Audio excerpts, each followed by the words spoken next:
Oo nga pala, flex ko lang, may bagong duyan na yung anak ko.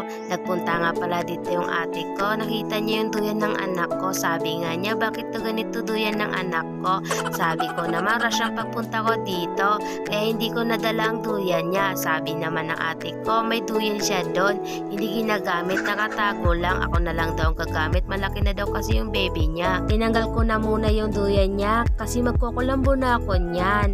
Kasi naman marami ditong lamok dito sa probinsya namin, kaya kailangan namin magkulambo. At oo nga pala, tinatabi ko nga pala matulog si Bibi niyan paggabi.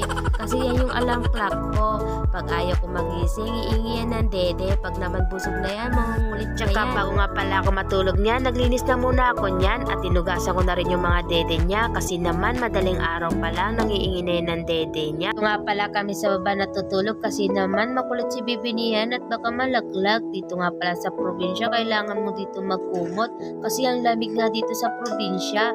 Ang himbi nga pala ng tulog ng baby niyan ko hanggang ngayon tulog.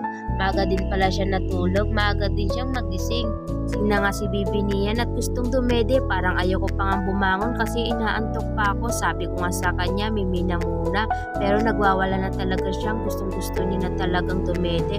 Kaya nagtikla na ako ng dede niya, baka nagugutom na rin siya. O nga pala, ibig sabihin ng Mimi, matulog ka na. Madalas ko na rin yan narinig sa papa niya.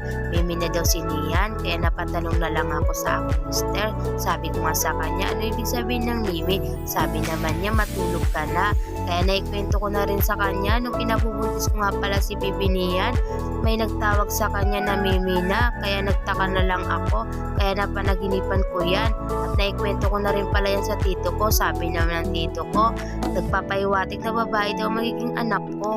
Walang tuwa ko na nailabas ko na si Nian at normal delivery nga pala ako kay Nian at magka-birthday sila ng papa niya September. Minsan nga pala pinapa-exercise ko si Bibi Nian tuwing umaga at pagkatapos na mag-exercise, papakainin ko na yan at paliguan at patulugin ulit. Duyan ko na rin pala si Bibi Nian at nakatulog na rin. O nga pala, ganyan siya matulog, tinatakpan niya ng malong yung mukha niya.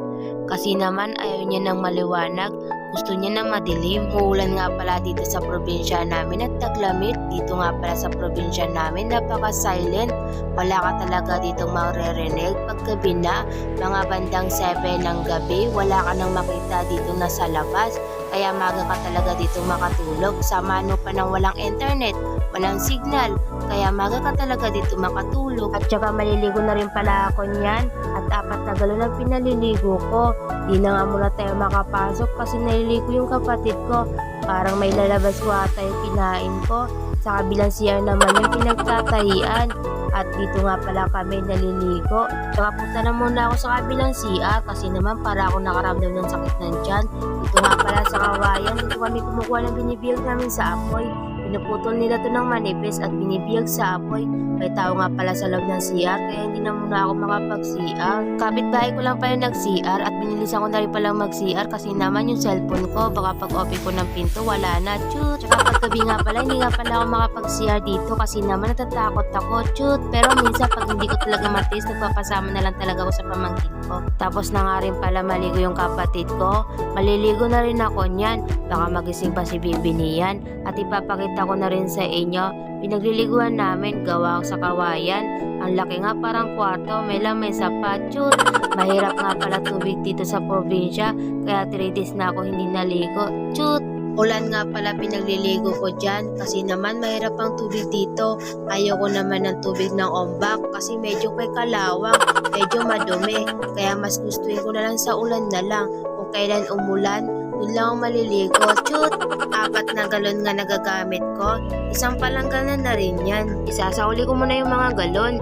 At saka bibilisan ko na rin pala niya maligo kasi naman ayaw ko may naghihintay sa akin. Punta nga pala kami sa Baguingot kasi pinapapunta ko ng tita ko kasi matagal na hindi kami nagkita. Kaya hindi na muna ako makapag-vlog kasi lobat ng cellphone ko. Kaya ayun lang, bye-bye!